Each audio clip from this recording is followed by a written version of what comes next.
Hello, ẹ kú dédé wòyí ní orígun mẹ́rẹ̀ẹ̀rin àgbáyé níbikíbi tí ẹ bá ti ń gbọ́ mi àti àsìkò yòówù tó bá já sí ní ọ̀dọ̀ yín. Ọlọ́run á wà pẹ̀lú yín o. Adéwálé Abdulrasaq náà ní orúkọ mi, Sokoti alágbẹ̀dẹ ọ̀run. Mo dúpẹ́ pẹ̀lú àdúrótì yín. Ọlọ́run Elédùmarè bá mi dúró ti gbogbo ẹ̀yin ọmọ Yorùbá pátápátá. Ojú òní tiwa.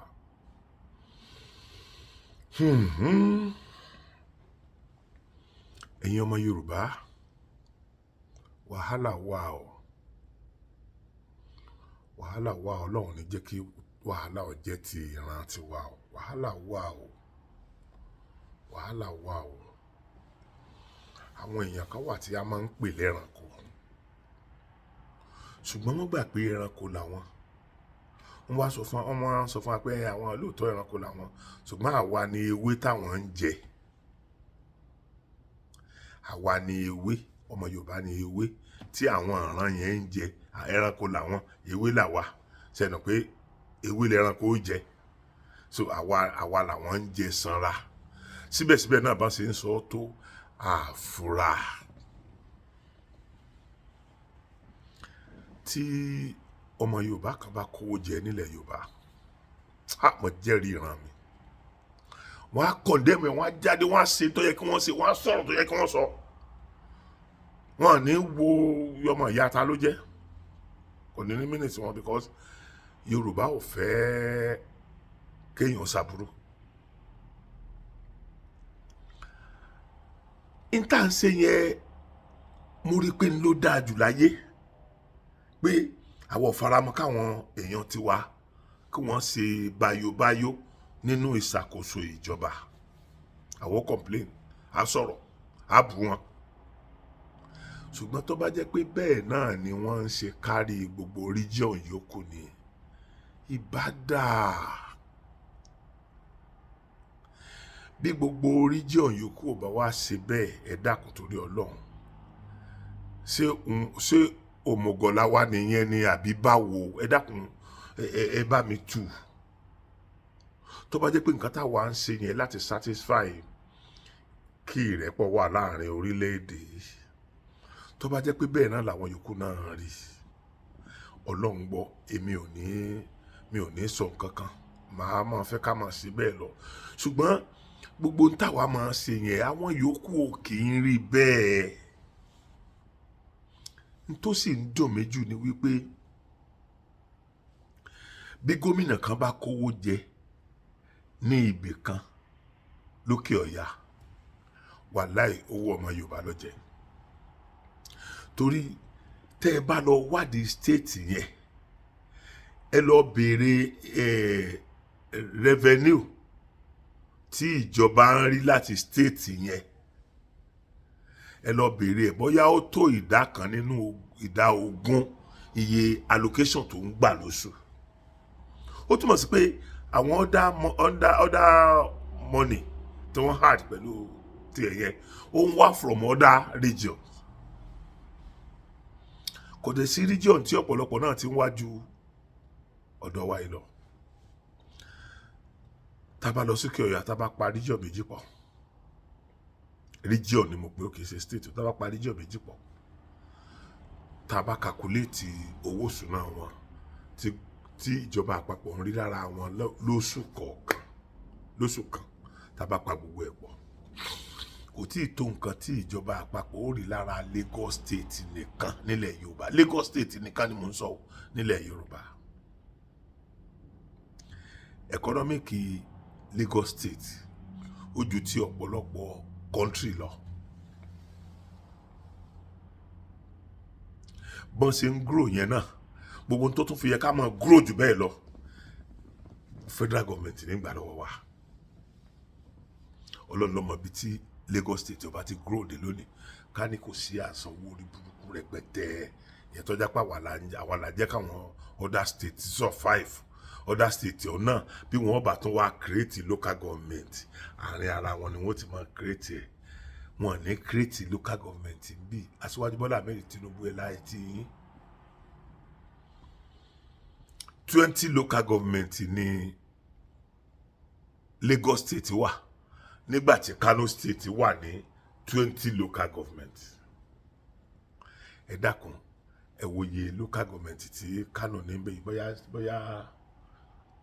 bóyá 30 something. Ẹ lọ wòye tí local government tí Kano ní báyìí.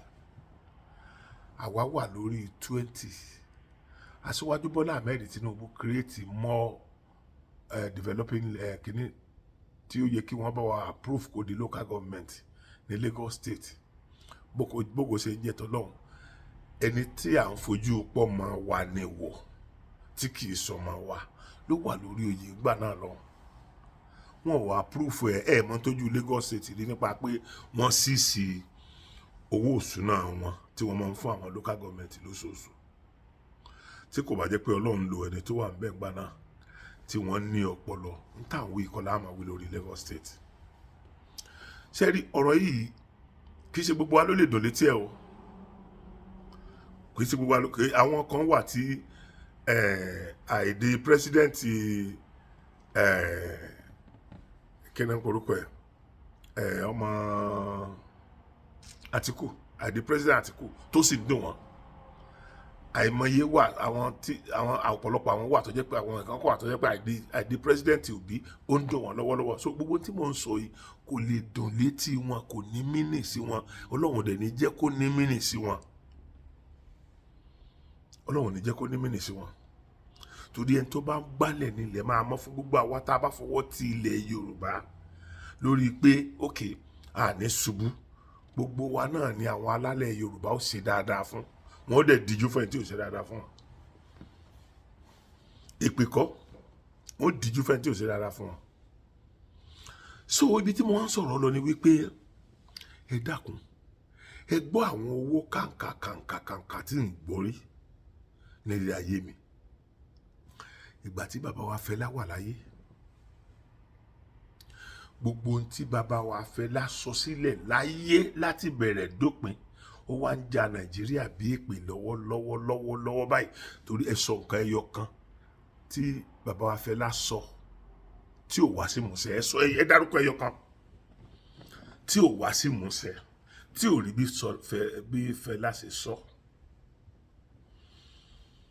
Ọmọ Fẹlá tó dìde ó tó ń ṣe irú nǹkan tí bàbá ẹ̀ ṣe tó ń ta wá lólobó. Síbẹ̀síbẹ̀ náà bí ká máa fìyà jẹ lórí lójú wa, ọ̀rọ̀ ẹnu ẹ̀ á máa hate ẹ̀. Bá a bá ti hate Fẹlá tàbí tá a bá hate ìdílé Fẹlá, ẹ jẹ́ ká máa listen sí àwọn tó ń jáde lẹ́nu wọn yẹn, jẹ́ á máa consider ẹ̀ wò. Ẹ dákun torí Ọlọ́run, ẹnu ọmọ Fẹlá eléyìí ti jáde ẹ̀ wò. 80,000 millions, meaning that somebody with 80 billion can spend 1 million naira a day for 80,000 days. I want to know who needs this kind of money. Is it that you need it? I want to know. So now 1 million naira a day for 80,000 days. 80,000 days is 261 years. 80,000 days is 261 years of spending 1 million naira every day. Are you telling me that this person needs this money, or this person just wants to make sure that that money does not use for the betterment of your life? I repeat, does this person need this money? Do anybody in their family, all of them combined, do they need all this money, really need this money? Or for them, they have to take it so that you don't have it? Which is it? Is it that they really need the money, or they take that money to make sure that their people are suffering, to make sure that people are dying, to make sure that people don't have dignity, to make sure that people are useless, to make sure that people don't have a future? Answer me. Is this money taken because it is needed?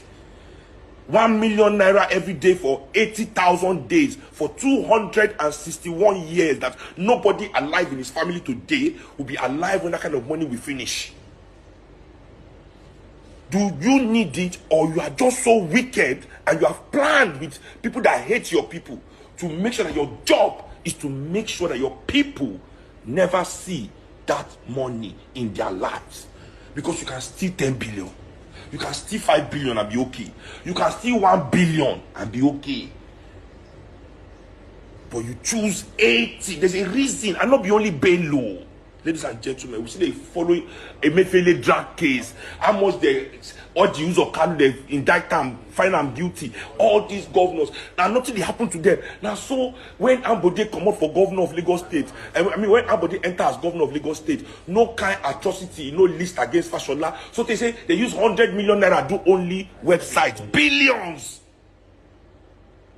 Fashola became minister, meaning that the governor was talking rubbish. Or nobody cares. These are all the governors in this country. It's an attack on our lives. These people are agents to destroy our lives. They don't need this money. Is what I'm. Do you need it? You don't need this money. Mo rò pa ti rí báyìí. Mo rò pé gbogbo wa ti rí. Ẹ wo calculation tí brother mi tó ṣe. Ẹ wo calculation tó ṣe. Ọ̀dà ẹ dákun kí ni ẹni yẹn fẹ́ fi owó yẹn ṣe? Kí lẹni yẹn fẹ́ fi owó yẹn ṣe? Tó bá jẹ́ ilẹ̀ Yorùbá ni, a lè lọ dáná sọlé bàbá ẹ̀. Tó bá jẹ́ ilẹ̀ Yorùbá, a ti lọ dáná sọlé bàbá ẹ̀. Bó èyí tó yà mí lẹ́nu jù láyé tí ìrírú èrí láyé ni pé àwọn lọ́yà tó lọ gbé placard. Àwọn lọ́yà bóyá nígbà tí ó bá iná bíi 2 billion nínú owó tó ní lọ́wọ́, at least ó sì lè kó yàn 5,000 jọ láti ṣèwọ́de.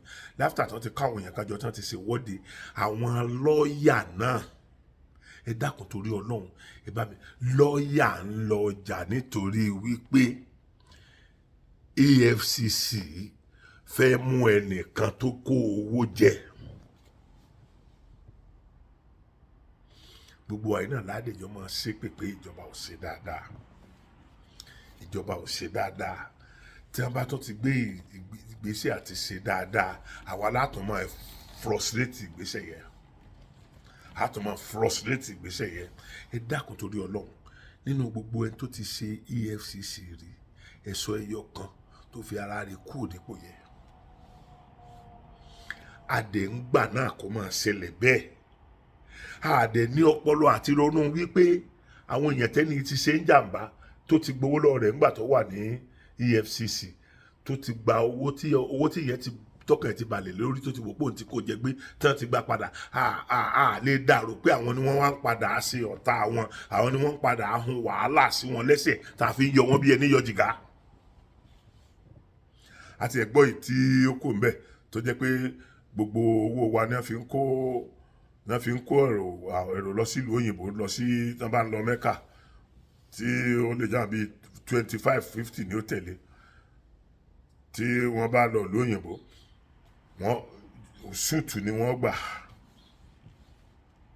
Àti ẹ̀gbọ́n yẹn ètò ṣíṣe kó ń bẹ̀ tán kí ó tó di pé ọmọ ti wá débẹ̀ yìí.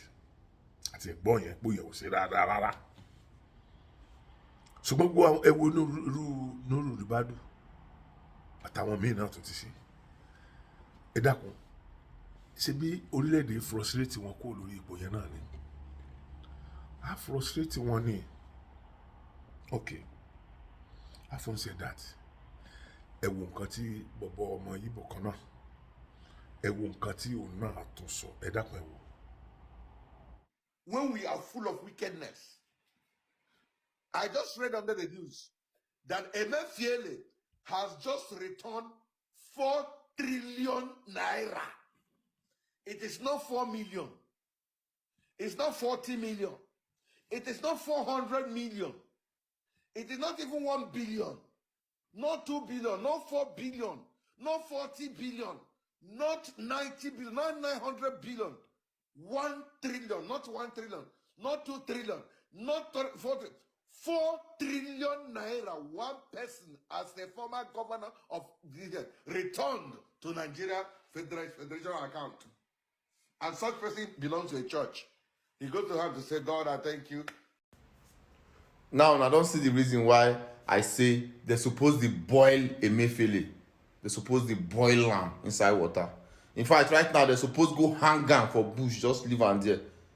Just hang am, leave am there, just to come back house. This man thief, this man return 4 trillion naira. You know how much be that? It's for country with 200 million people dey. If they begin to share am, you know how much. Emefiele thief money wey be say if it start country like Nigeria again with the same population, even more than the same population, Emefiele thief that kind of money. This one na the one when he return o. This one na the one wey they even see say he hide. General Sani Abacha no reach Emefiele and Buhari. In fact, they supposed drag Buhari come back, ask am some questions inside Gara.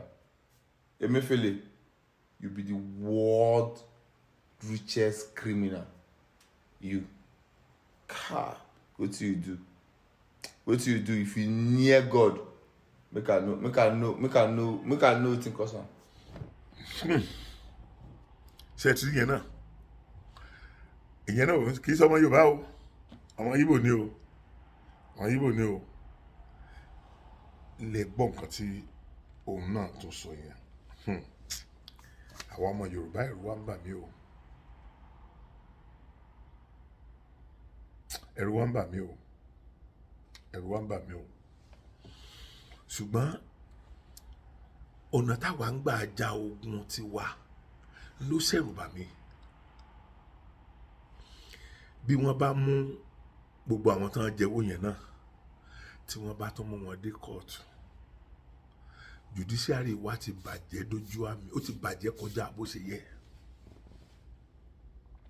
Ẹ̀rí tí high court méjì ọmọ give judgment against ara wọn. The same high court, federal high court tàbí kíkan jẹ́ state high court, kíkan jẹ́ federal high court. Ẹ wá nílùú tó lò ṣe olórí orílẹ̀-èdè náà lọ fa kíyẹn rí bẹ́ẹ̀.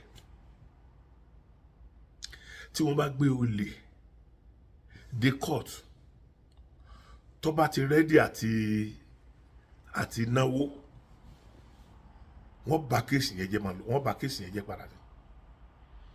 Ìdájọ́ tádájọ́ kan gbé kalẹ̀, ẹ fẹ́ lè lọ bẹ́ orí wọn. Àwọn adájọ́ gidi kan wà àwọn adájọ́ alálùbáríkà. Ṣùgbọ́n àwọn adájọ́ kan bẹ̀ tó jẹ́ pé mo bẹ̀ Ọlọ́run k'Ọlọ́run ó fi ìwà wọn kó fi bì wọ́n lórí mọ̀lẹ́bí wọn gan. Nígbà míì ó máa ń ní mi lára tí n bá sọ pé lórí mọ̀lẹ́bí, nítorí pé àwọn ọmọ tẹ́ni yẹn bí wọn ò mọ bí bàbá wọn ṣe rówó. Àwọn kan ni wọ́n dẹ̀ fọ́ọ̀sì ẹ̀ láti lọ́ọ́ máa ṣe yẹn. Àwọn dẹ̀ wálé ayé tiwọn ni. Bọ́ ẹ jẹ́ kí n sọ pé gbogbo ẹnikẹ́ni tó ń dá wa lóró lórílẹ̀-èdè yìí, owó tó yẹ kí wọ́n máa fi bọ́ gbogbo wa, táwọn nìkan ń dá ìyà akọ tí wọ́n ń kó, tí wọ́n ń wà márùn bẹ́yẹn.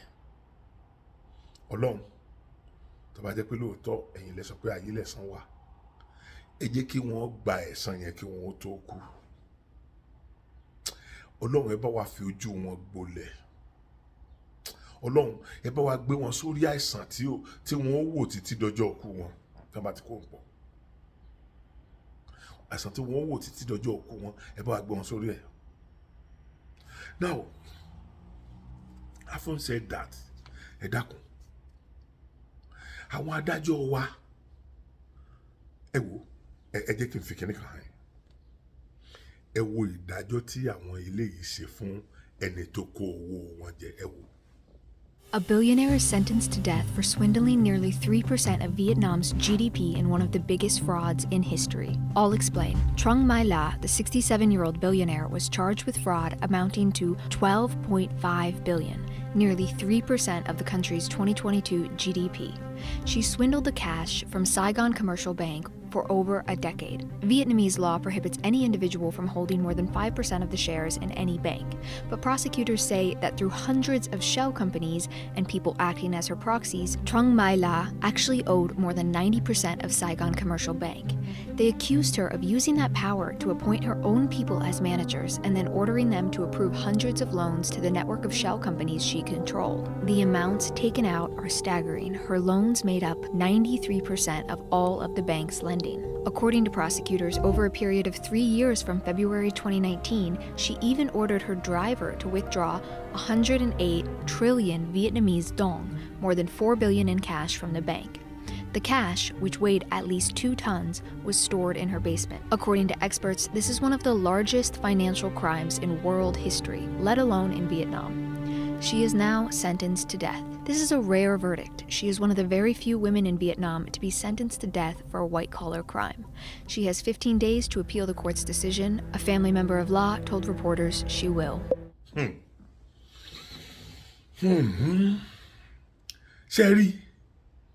ṣe rí ìdájọ́ tí wọ́n ṣe fún ẹni tó kó owó wọn jẹ, ìdájọ́ kí wọ́n lọ rèé yẹgi fún, ìdájọ́ kí wọ́n lọ rèé pàdánù,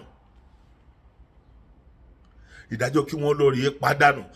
A tún ti rí àwọn ọmọ Nàìjíríà tí wọ́n tó ń dìde pé wọ́n ń fitimáìsì Emefiele ní o, ẹ wòye tí wọ́n ní Emefiele ti dá padà, ẹ wo tí wọ́n ní Emefiele tó fínúfíndọ̀ dá padà. Kẹ́ wá wo iye èèyàn tí owó yẹn lè sọdọ́ lóríire ní Nàìjíríà. Kẹ́ wá wo iye àwa tá à ń sọ́fà lórílẹ̀-èdè, ẹ wo lẹ́fù gbogbo àwa tá à ń sọ́fà lórílẹ̀-èdè.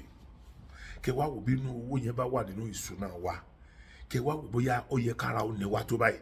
Ní kíjọba fún wa lówó, but kàn provide enabling grant fún wa láti strive ni. Kí iná wà, kómi wà, everything wà, tí gbogbo ẹ̀ bá wà bó ṣe yẹ kó wà, ká iṣẹ́ àtẹ́lẹwọ́ ẹni ní ìtàn ní jẹ, ọmọ Yorùbá ò ní dúró de kí ìjọba wa dáhùn lókòwò. Wọ́n ní dúró de. Ń ló fà tó fi jẹ́ pé ńgbà tó dé ọ̀rọ̀ di jápa sìn, ẹ mọ iye ọmọ Yorùbá tó ti wà lókè òkun. Ẹ mọ iye ọmọ Yorùbá, gbogbo àwọn tí wọ́n kú sórí iyanrìn, tí wọ́n fẹ́ máa bá ibì kan lọ, tí wọ́n ní owó, gbogbo wọn, ẹ̀yin tẹ́ ń kówó yẹn jẹ, Ọlọ́run ó fi ẹjọ́ wọn béèrè lọ́wọ́ yín, torí pé kò wu àwọn náà kí wọ́n kúrúkú tí wọ́n kú yẹn, wọ́n fẹ́ sá kúrò nínú ìnira ni, kò dẹ̀ sówó tí wọ́n fi wọ pléènì, wọn ò dẹ̀ rí físà gbà, ò lè rí físà gbà, wọ́n dẹ̀ wò pé àwọn lè máa ti ibìkan débìkan táwọn fi dọ̀hùn, nínú lílọ yẹn náà wọ́n wá kú sójú ọ̀nà, ẹranko ó fi òmíì jẹ. Ẹwà àwọn ọmọ wa tán lọ sí aṣẹ́wó láwọn area kan tí wọ́n tàn wọ́n kúrò nílé, ọ̀tọ̀ ní tí wọ́n fi tàn wọ́n kúrò nílé, wọ́n wá gbé wọn débẹ̀ tán, á di pé ṣe aṣẹ́wó ni wọ́n ń ṣe. Ẹ wo irú àwọn èèyàn yẹn, ẹlẹ́dàá wọn, gbogbo èyí tẹ́ ẹ dọ̀ àyà yín kọ owó gbogbo wa tẹ̀yìn nìkan ń dákó, ẹ̀yin lọ́lọ́run ó fi ara gbogbo àwọn nǹkan yẹn ní pẹ̀lú ògo Ọlọ́run. Ẹ̀yin lẹ́ padà rí ìnira gbẹ̀yìn ayé yín, ìnira táwa ó rí mọ láti ń rí, yóò sì dópin. Ìnira tiwa yìí yóò dé òpin. Tiyín ni ìgbà táwa bá bẹ̀rẹ̀ òmìnira, ìgbà yẹn lẹ̀ yóò bẹ̀rẹ̀ ìnira tiyín pẹ̀lú ògo Ọlọ́run. Torí mi ì mọ reason tó fi jẹ́ wípé àwọn kan ó dẹ̀ dàyà kọ owó pé ẹ dákun torí Ọlọ́run, ẹ wo iye tí wọ́n ní Emefiele ti dá padà, ẹ wo iye tí wọ́n ní Emefiele ti dá padà, ẹ wo ilé ayé àwọn èèyàn tí Emefiele ti bàjẹ́, ẹ wo bí Emefiele ṣe believe pé òun fẹ́ rún in life àwọn kan tó já báǹkì gbà mọ́ wọn lọ́wọ́, tó fi àwọn ọ̀rẹ́ síbẹ̀,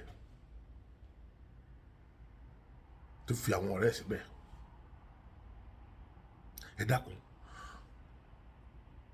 ẹni yẹn yìí sọ ọmọ Yorùbá o, tó bá jẹ́ ọmọ Yorùbá ni a tẹ̀bà tí ní láti ọdún yìí tá a máa ṣépè, tá a máa sọ, tá a máa forí sánlẹ̀, tá a máa ṣe gbogbo ẹ̀. Ẹ gbọ́ kọ́ ọmọ Yíbò kan sọ̀rọ̀ nígbà tó wà lórí yìí, ẹ gbọ́ kọ́ ọmọ Yíbò kan kọ̀ dẹ́mọ̀ ẹ̀, ṣé ọmọ Yíbò wà mọ̀ kó ń kówó jẹ ni? Sáwọn ọmọ Yíbò mọ̀ kó ń kówó jẹ ni? Ẹni tí wọ́n ló jẹ 84 billion, ẹni tó kó 84 billion jẹ, tán ló san bóyá $800,000 lówó skul ọmọ ẹ̀, ọdún wọn tiẹ̀ ti ní wọ́n ní school ti fẹ́ san nínú owó yẹn, wọ́n fẹ́ yọ owó ètò àkọ́yà sí wọn kí wọ́n dá yòókù padà fún ìjọba bá a ṣe ń gbọ́ gẹ́gẹ́ bí ọba jẹ́rọ́ o. Now ẹ dákun kí àwọn èèyàn kan, àwọn lọ́ọ̀yà kan tí wọ́n ní ọpọlọ tí wọ́n dẹ̀ jẹ́ lọ́ọ̀yà, Nigeria Bar Association náà ó dẹ̀ máa wo àwọn yẹn ràn. Tí Nigeria Bar Association bá lè place suspension lé àwọn yẹn lórí tí wọ́n lò bí 6 months nílé kí wọ́n tó padà sẹ́nu iṣẹ́, àwọn tí ó bá tún ṣe irú ìwọ́de yẹn wọ́n á rò lẹ́ẹ̀mejì. Bí EFCC ọ̀bá dẹ̀ tún ṣe tó tọ́ àti tó yẹ, ẹ̀yin yìí náà lẹ́ pariwo. Ẹ dákun kí wàá ní ká ṣe? Ibo ni ọ̀rọ̀, ibo lẹ fẹ́ kọ́rọ̀ ilé ayé yìí já sí? Ibo lẹ fẹ́ kó já mọ́? Finally, aṣíwájú, mo ti máa ń pòwe yẹn fún yẹn ti pẹ́, tí mo á tún pa lérè. Tó bá kọjú sí ẹ̀ta, tó bá kù kọ ẹ̀gbẹ́ sí ẹ̀jà lọ́fà, tó bá kù ẹ̀yin nìkan, aṣíwájú ẹ tún èrò ara yín pa o. Èmi mọ̀ pé ọkàn yín wà lórí nǹkan tọ́kàn wá wà. Mo dẹ̀ mọ̀ pé ẹ fẹ́ ṣiṣẹ́ kẹ́yìn náà wà, kẹ́yìn náà kí second time yín ó kó dúró. Bọ̀ ọ̀pọ̀lọpọ̀ àwọn nǹkan tó yẹ kẹ́ ẹ ṣe ń sìn náà ó lè mú second time yín dúró tẹ́ ẹ bá ṣe wọ́n o. Torí àwa nìkan kọ́ lára ni o. Ara ni ọmọ Ìgbò, ara ni ọmọ Haúsá, ara ni àwọn ọmọ Fúlàní, láwọn ọmọ Fúlàní gidi náà, ara ni wọn o. Nọ́mbà Fúlàní ọ̀dẹ̀ kò tó 25% àwọn ọmọ Haúsá o. So automatically tẹ́ ẹ bá ṣe dáadáa ń sìn, yóò kọjú sí àwọn ọmọ Haúsá tí wọ́n ti marginalize yẹn. Àwọn yẹn ò ní tẹ̀lé wọn tó bá di àsìkò election. Ẹ má jẹ́ káyà yẹn ó já sásìkò election. Bàbá ẹ ṣe dáadáa, ẹni tó bá yẹ kẹ́ ẹ yọ nínú ìjọba yìí, ẹ yọ wọn bí ẹni yọ jìgá. Orí yín ni ó fàbọ̀lé o. Orí yín ni ó fà, ẹ wo ẹnu tí gbogbo àwa ìfipádégún àtòfipádé ògùn sẹ́yìn pé ẹnu náà la fi máa ń sọ̀rọ̀ dáadáa tẹ́ ẹ ṣe nígbà tẹ́ ẹ wà Lagos State. Sẹ́yìn pé ẹnu náà bó tẹ̀ jẹ́ pé Lagos State yẹn náà làwọn kan fi ń crucify yìí pé ẹ kówó jẹ ẹ ṣe kíní kan bọ̀ bẹ́ẹ̀ bá ti ẹ kówó jẹ ní Lagos State, tẹ́ ẹ dẹ̀ bá Lagos State níbi tẹ́ ẹ bá yẹ, tẹ́ ẹ dẹ̀ fi sílẹ̀ níbi tẹ́ ẹ fi sílẹ̀ sí yẹn, tẹ́ ẹ dẹ̀ plan ahead fún àwọn tó máa débẹ̀. Bàbá wàláì ẹ tí ò bá lè gbósùbà fún yín, mi ì rí ẹni ẹbí ẹ̀ tó máa ń rò. Mi ì rí ẹni ẹbí ẹ̀ tó máa ń rò. Ẹ dákun ẹ má bínú. So now ibi tọ́rọ̀ yìí ti wá dé yìí, ẹ má jẹ́ àdúró de pé mo fẹ́ ṣiṣẹ́ second time lẹ́nìkan, tàbí nítorí pé mo ń gbèjà ọmọ Fúlàní ni mo fi lè rí second time sí. Nọ́mbà Fúlàní kò tó nǹkan kan láàrin àwọn ọmọ Haúsá o, kò tó 20% o. So a sì rí nọ́mbà tí ó dìbò fún yín o nígbà tí improvement bá bá ilé ayé wọn, wọn ní tẹ̀lé àwọn tí wọ́n ti ń kó wọn sádánwò láti ọdún yìí o. Èmi fẹ́ kẹ́ ẹ rò dáadáa, because ntèmi náà tó ń gbọ́ pé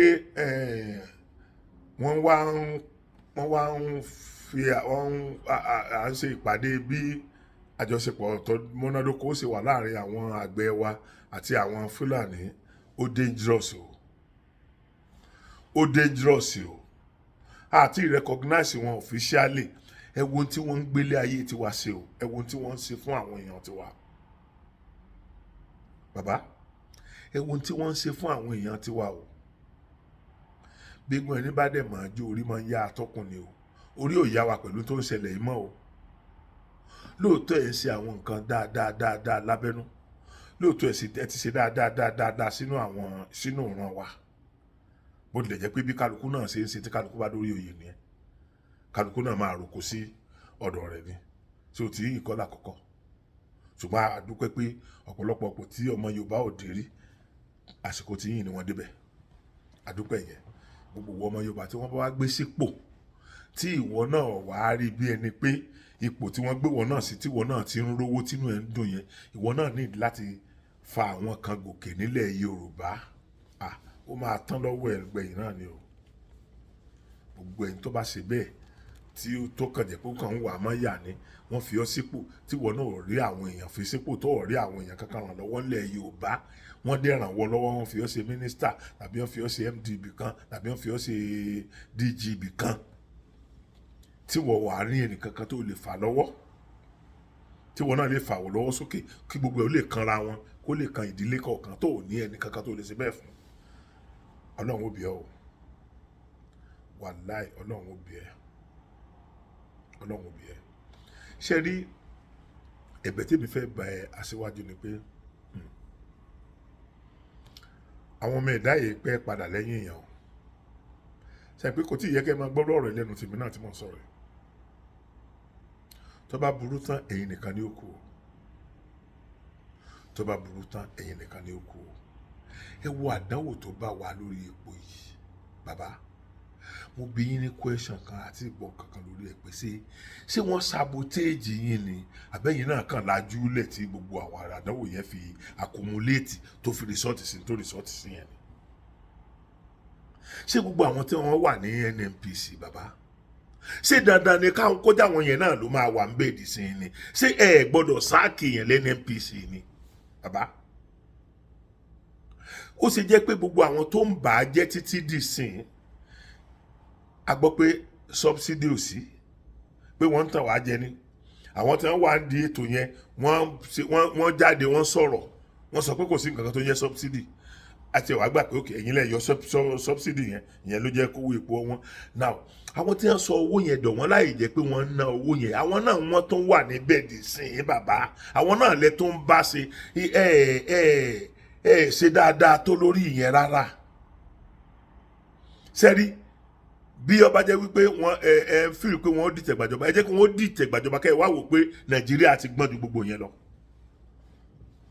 ẹ jẹ́ kí wọ́n dìtẹ̀ gbà kẹ́ ẹ wá mọ̀ pé ẹ̀yin náà wá mọ̀ pé Nàìjíríà ti gbọ́n ju yẹn lọ.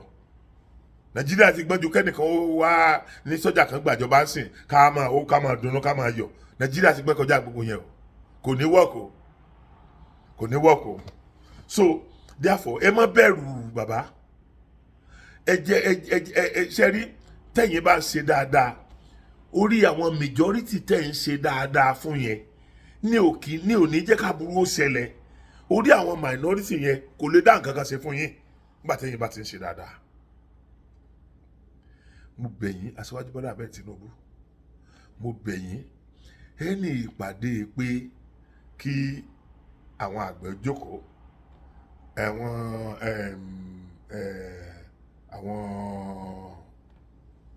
Fúlàní kan jókòó kájọ ṣe pàdé, kájọ ọmọ bá ṣe máa gbégbé àlàáfíà. Fúlàní ò gbégbé àlàáfíà o, Fúlàní ò ń bá yẹn gbégbé àlàáfíà o, Fúlàní ò ní bá yẹn gbégbé àlàáfíà. Ọ̀pọ̀lọpọ̀ àwọn èèyàn wa náà tí wọ́n sì jọ ń gbé, tí wọ́n ti jọ ń gbé tipẹ́ pẹ̀lú Fúlàní, ọ̀pọ̀lọpọ̀ wọn náà wọ́n ti di Fúlàní yẹn o, ìwà tí wọn náà ti di Fúlàní. Because tẹ́ bá study tó ń ṣẹlẹ̀ lọ́wọ́lọ́wọ́ báyìí, ìjà kọ̀ọ̀kan tí wọ́n ń jà láwọn ìlú kan ní Ọ̀yọ́ state yẹn, ẹ lọ ṣe investigation bẹ̀. Inú àwọn aráàlú ni wọ́n ti ń dìtẹ̀ mọ́ra wọn. Àwọn aráàlú tí ìmọ̀ àwọn gan ọ̀ṣọ̀kan tó jẹ́ pé ọ̀tá ni wọ́n, ọ̀tá burúkú náà ń bára wọn ṣe,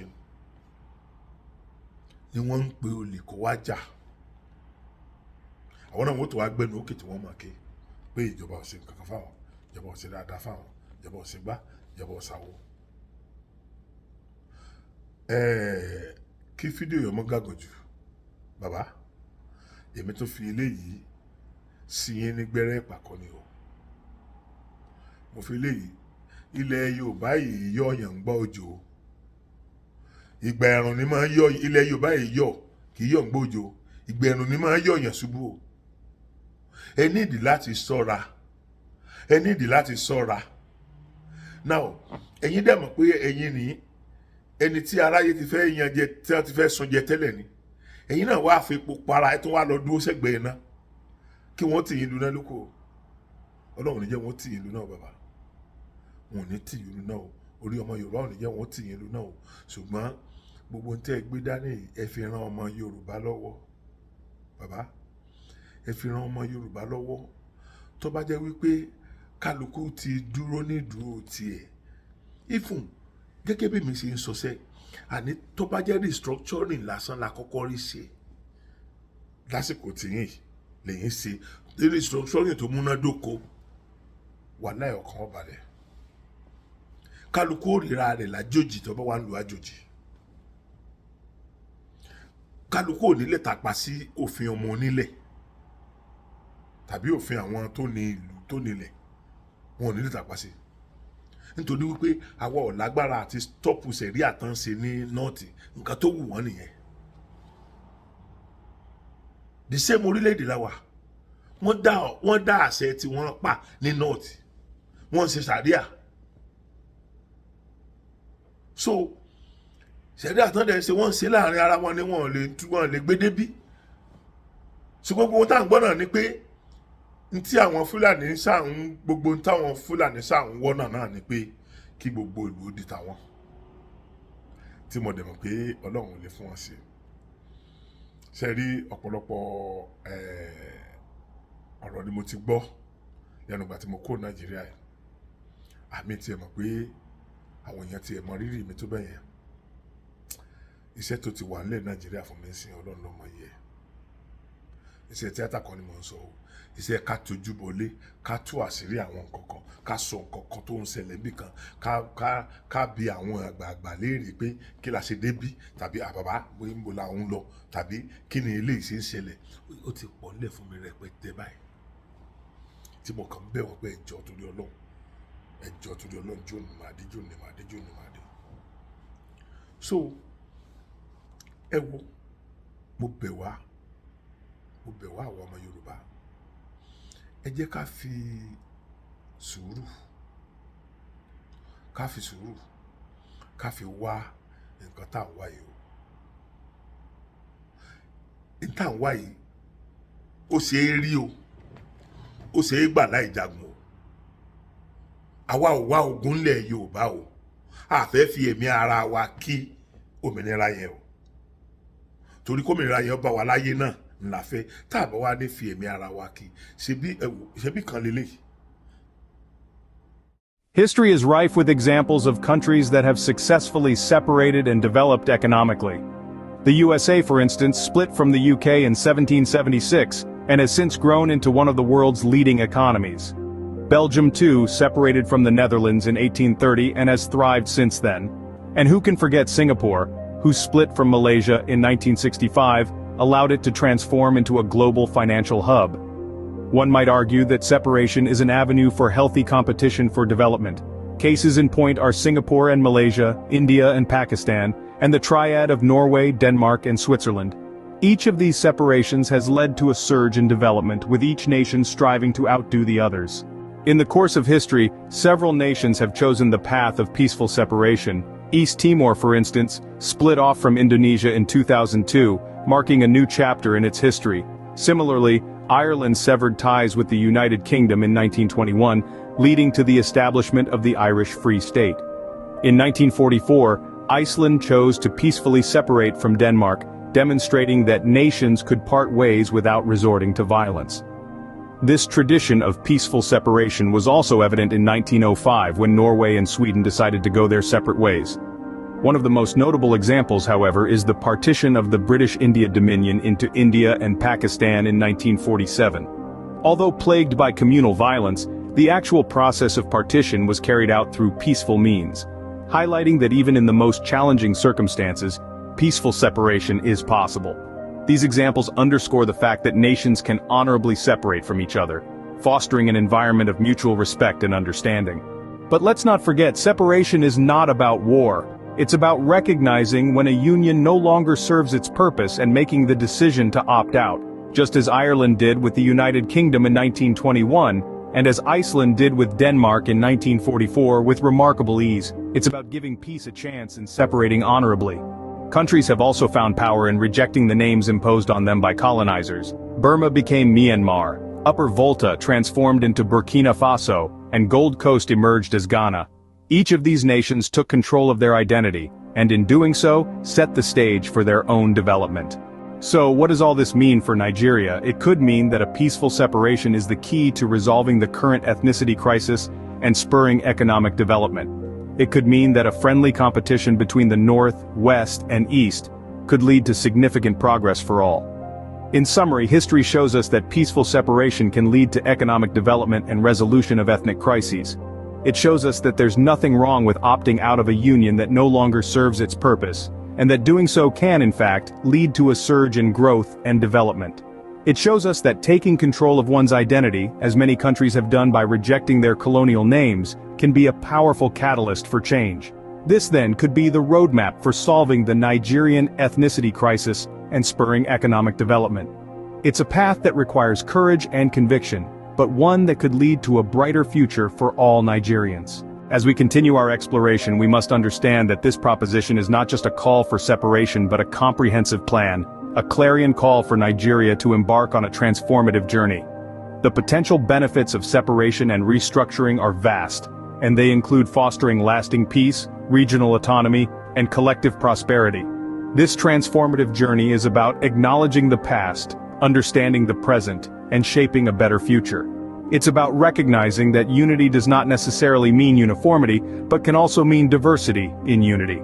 It's about understanding that separation does not necessarily mean disintegration, but can also mean restructuring for better functionality.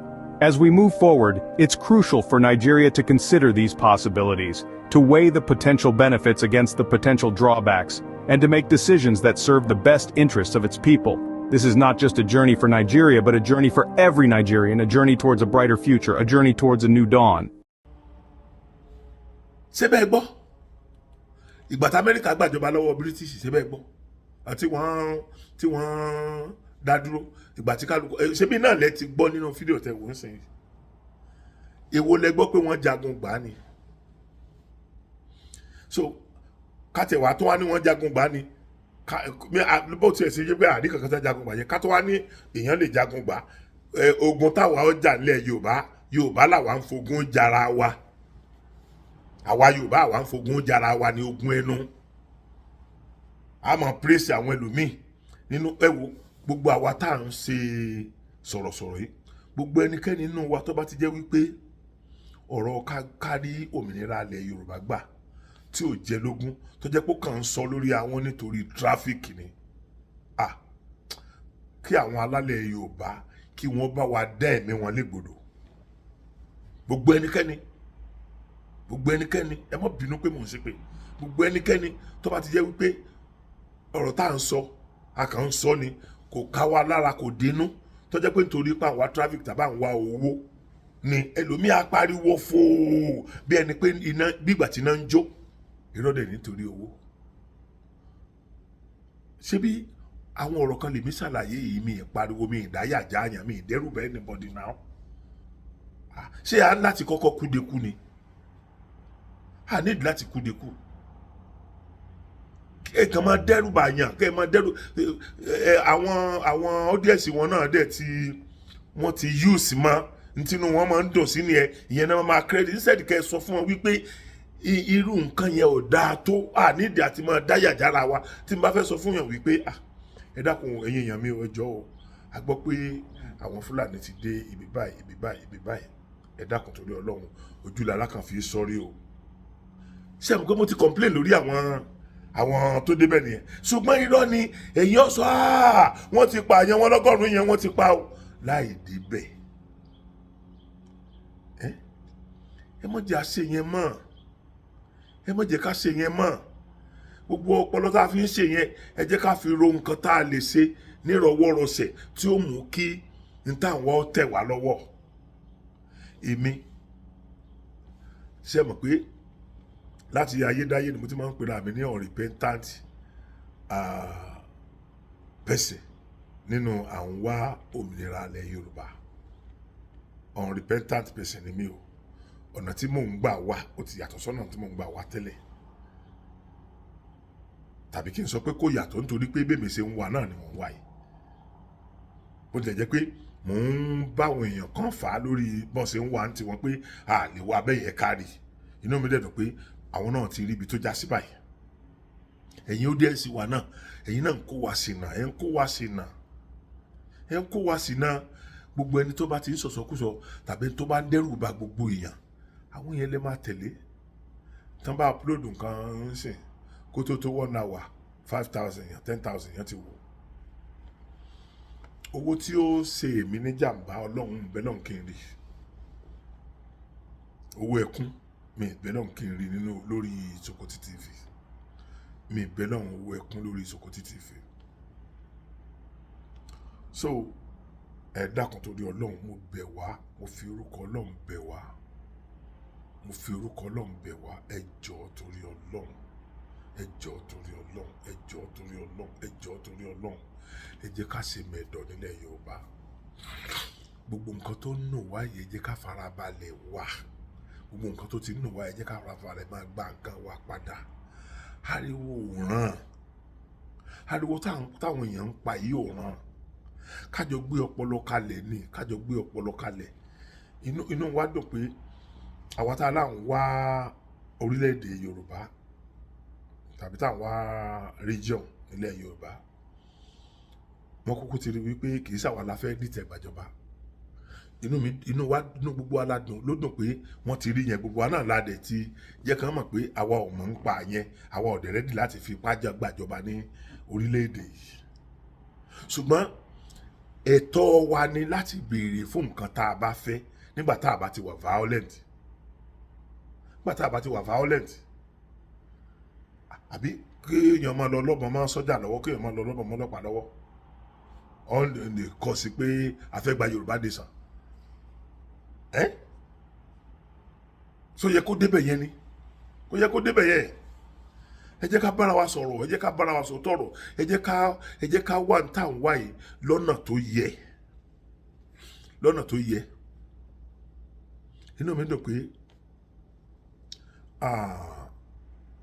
gbogbo àwọn ọmọ Yorùbá ni wọ́n ti ń rí nǹkan díẹ̀ sí wọ́n ti ń rí pé gbogbo àwọn táàbù ń jọ̀hún tí wọ́n torí èébú yẹn tí wọ́n tẹ̀lé wa àwọn náà ti ń rí lábẹ́nú sìn pé àdánwò wà ṣùgbọ́n nígbà tá a bá ti bú wọn tán àwọn náà ó padà wálé finally tá a bá ti bú wọn mọ́ wọ́n padà wálé finally torí kì í ṣe pé àwọn náà mọ̀ pé n tà ń jà sí nǹkan tó dáa ni bó yẹ pé ebú tàbí wọn nǹkan kan yẹn ó máa discourage wọn náà nígbà tí èsì pa àwọn là ń ṣàgẹ̀ fún wọn àwọn là ń fún wọn ló jẹ tó jẹ pé bá a ṣe ní right sí opinion wa làwọn náà ní right sí opinion tiwọn àwa ṣe máa wá force tiwọn sí tiwa a lè fọ mi ò ní right láti force ẹnìkankan sí opinion tèmi anybody ò ní right láti force opinion tiẹ̀ sí mi but anybody ló ní right àti bá mi sọ̀rọ̀ lórí opinion tó ní èmi náà ní right àti bá anybody sọ̀rọ̀ lórí opinion tó ní àti opinion tèmi ní so irú ẹni yẹn tó bá wá lọ gbé wò tó bá rí pé lóòótọ́ nǹkan tẹ́ni sọ yìí ọ̀rọ̀ mọ̀ wà ń bẹ̀ irú wọn á padà ṣe nǹkan tá a fẹ́ kí wọ́n ṣe ẹ jọ̀ọ́ kí fídíò yẹn mọ́ gùn ẹ jọ̀ọ́ ẹ̀yin èèyàn mi mo kí yín ojú òní tí wàá ní fojú sunkún ara wa pẹ̀lú ògùn Ọlọ́run gbogbo àsìkò yìí gbogbo ohun tó lè yóò padà wá dẹ̀ àní báyìí lè lọ pẹ̀lú ògùn Ọlọ́run á padà jọrọ̀ rẹ̀ so ẹ jọ̀ọ́ torí Ọlọ́run gbogbo tá a bá fẹ́ béèrè nǹkan lọ́wọ́ Aṣíwájú Bọ́lá Ahmed Tinubu náà ẹ jẹ́ ká béèrè normally béèyàn ṣe lè béèrè lọ́wọ́ olórí orílẹ̀-èdè